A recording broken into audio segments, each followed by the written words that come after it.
কলকাতায় মার কাছে কত রকমের কত লোক যে আসিত তাহার কিছু ঠিক ঠিকানা ছিল না।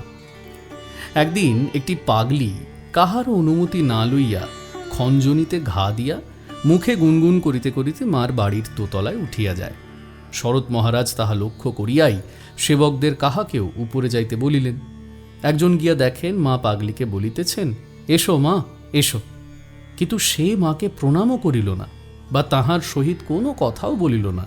ঠাকুর ঘরের বাহিরে দাঁড়াইয়া শুধু গান গাহিতে লাগিল, কখনো দাঁড়াইয়া, কখনো নতজানু হইয়া, কখনো করজোড় করিয়া, কখনো বা হাত প্রসারিত করিয়া বিভোরভাবে চোখ বুজিয়া তাহার গান গাহিয়া যাইতে লাগিল। পাগলির বসন ছিন্ন, চুল রুক্ষ ও সর্বাঙ্গ অতি নোংরা, শুধু তাহার কণ্ঠস্বরটি অতি সুমিষ্ট।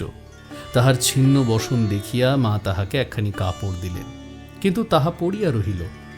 খাইতে বলিলে খাইল না, গান গাইতে গাইতে চলিয়া গেল। মা বলিলেন, জোর বৈরাগ্য, ও খাবে না, নেবে না, শরীর ত্যাগ করবে।